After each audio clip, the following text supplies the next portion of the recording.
My grandmother. I myself had two separate encounters with witches before I was 8 years old. From the first I escaped unharmed, but on the second occasion I was not so lucky. Things happened to me that will probably make you scream when you read about them. That can't be helped. The truth must be told. The fact that I am still here and able to speak to you, however peculiar I may look, is due entirely to my wonderful grandmother. My grandmother was Norwegian. The Norwegians knew all about witches, for Norway, with its black forests and icy mountains, is where the first witches came from. My father and my mother were also Norwegian, but because my father had a business in England, I had been born there and had lived there and had started going to my English school. Twice a year, at Christmas and in the summer, we went back to Norway to visit my grandmother. This old lady, as far as I could gather, was just about the only surviving relative we had on either side of our family. She was my mother's mother, and I absolutely adored her. When she and I were together, we spoke in either Norwegian or in English. It didn't matter which. We were equally fluent in both languages, and I have to admit that I felt closer to her than my own mother. Soon after my 7th birthday, my parents took me as usual to spend Christmas with my grandmother in Norway. And it was over there, while my father and mother and I were driving in icy weather just north of Oslo, that our car skidded off the road and went tumbling down into a rocky ravine. My parents were killed. I was firmly strapped into the back seat and received only a cut on my forehead. I won't go into the horrors of that terrible afternoon. I still get the shivers when I think about it. I finished up, of course, back in my grandmother's house with her arms around me tight and both of us crying the whole night long.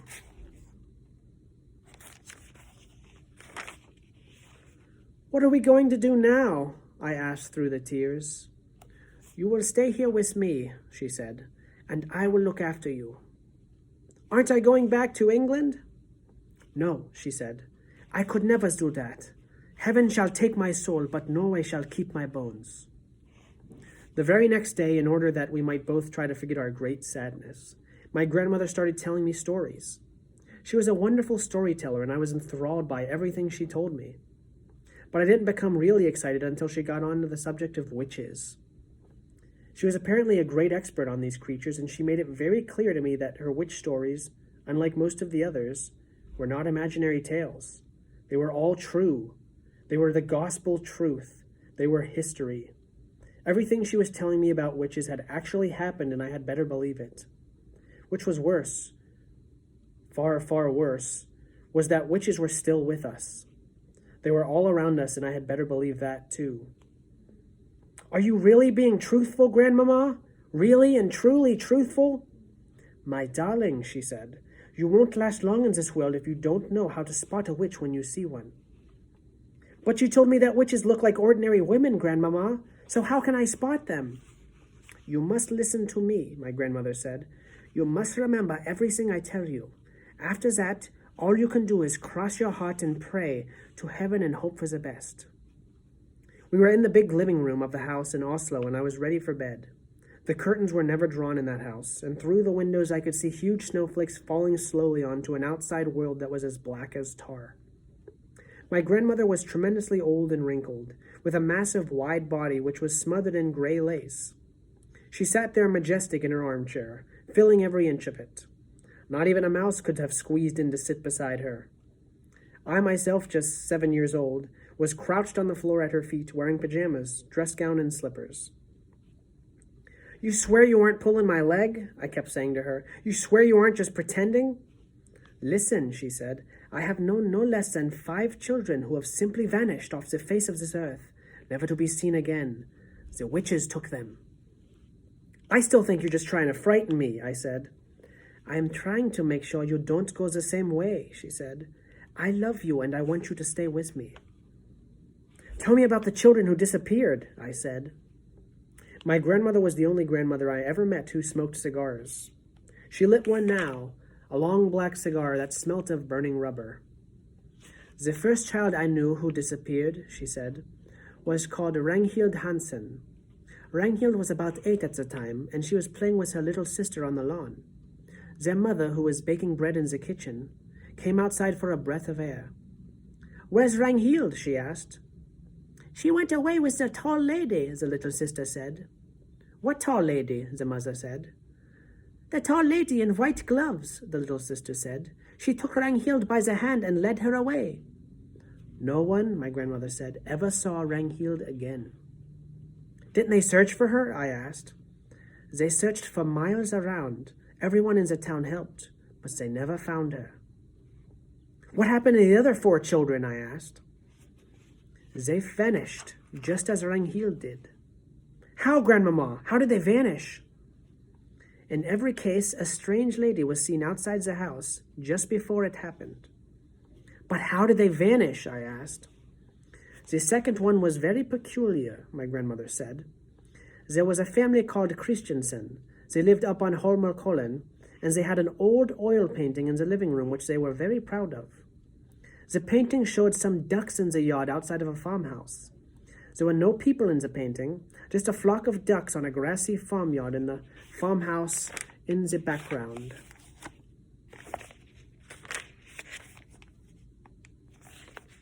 It was a large painting and rather pretty. Well, one day their daughter Solveig came home from school eating an apple. She said a nice lady had given it to her on the street. The next morning, little Solveig was not in her bed. The parents searched everywhere, but they couldn't find her. Then, all of a sudden, her father shouted, "There she is! That's Solveig feeding the ducks!" He was pointing at the oil painting, and sure enough, Solveig was in it. She was standing in the farmyard in the act of throwing bread to the ducks out of a basket. The father rushed up to the painting and touched her, but that didn't help. She was simply a part of the painting, just a picture painted on the canvas. Did you ever see that painting, Grandmama, with the little girl in it? Many times, my grandmother said, and the peculiar thing was that little Solveig kept changing her position in the picture. One day she would actually be inside the farmhouse and you could see her face looking out the window. Another day she'd be far over to the left with a duck in her arms. Did you see her moving in the picture, Grandmama? Nobody did. Wherever she was, whether outside feeding the ducks or inside looking out the window, she was always motionless, just a figure painted in oils. It was all very odd, my grandmother said. Very odd indeed. And what was most odd of all was that as the years went by, she kept growing older in the picture. In 10 years, the small girl had become a young woman. In 30 years, she has middle-aged. Then all at once, 54 years after it happened, she disappeared from the picture altogether. You mean she died? I said. Who knows, my grandmother said. Some very mysterious things go on in the world of witches. That's 2 you've told me about, I said. What happened to the third one? The third one was little Birgit Svensson, my grandmother said. She lived just across the road from us. One day she started growing feathers all over her body. Within a month, she had turned into a large white chicken. Her parents kept her for years in a pen in the garden. She even laid eggs. What color eggs? I said. Brown ones, my grandmother said. Biggest eggs I've ever seen in my life. Her mother made omelets out of them. Delicious they were. I gazed up at my grandmother, who sat there like some ancient queen in her throne. Her eyes were misty gray, and they seemed to be looking at something many miles away. The cigar was the only real thing about her at that moment, and the smoke it made billowed round her head in blue clouds. But the little girl who became a chicken didn't disappear, I said. No, not Birgit. She lived on for many years, laying her brown eggs. You said all of them disappeared. I made a mistake, my grandmother said. I am getting old. I can't remember everything. What happened to the fourth child? I asked. The fourth was a boy called Harold, my grandmother said.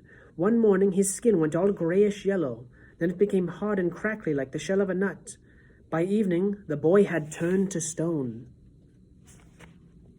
Stone, I said. You mean real stone? Granite, she said. I'll take you to see him if you like. They still keep him in the house. He stands in the hall, a little stone statue. Visitors lean their umbrellas up against him. Although I was very young, I was not prepared to believe everything my grandmother told me. And yet she spoke with such conviction, with such utter seriousness, and with never a smile on her face or a twinkle in her eye, that I found myself beginning to wonder. Go on, Grandmama, I said. You told me there were 5 altogether. What happened to the last one? Would you like a puff of my cigar? She said. I'm only 7, Grandmama. I don't care what age you are, she said. You'll never catch a cold if you smoke cigars. What about number 5, Grandmama? Number 5, she said, chewing the end of her cigar as though it were a delicious asparagus, was rather an interesting case. A 9-year-old boy called Leif was summer holidaying with his family on the fjord, and the whole family was picnicking and swimming off some rocks on one of those little islands. Young Leif dived into the water with his father, who was watching him, noticed that he stayed under for an unusually long time. When he came to the surface at last, he wasn't Leif anymore. What was he, Grandmama? He was a porpoise. He wasn't. He couldn't have been. He was a lovely young porpoise, she said, and as friendly as could be. Grandmama, I said. Yes, my darling? Did he really and truly turn into a porpoise? Absolutely, she said. I knew his mother well. She told me all about it. She told me how Leif the porpoise stayed with them all that afternoon, giving his brothers and sisters rides on his back. They had a wonderful time. Then he waved a flipper at them and swam away, never to be seen again. But Grandmama, I said, how did they know that the porpoise was actually Leif? He talked to them, my grandmother said. He laughed and joked with them all the time he was giving them rides. But wasn't there a tremendous fuss when this happened? I asked. Not much, my grandmother said. You must remember that here in Norway we are used to that sort of thing. There are witches everywhere. There's probably one living on our street this very moment. It's time you went to bed. A witch wouldn't come in my window through the night, would she? I asked, quaking a little. No, my grandmother said. A witch will never do silly things like climbing up drain pipes or breaking into people's houses. You'll be quite safe in your bed. Come along, I'll tuck you in.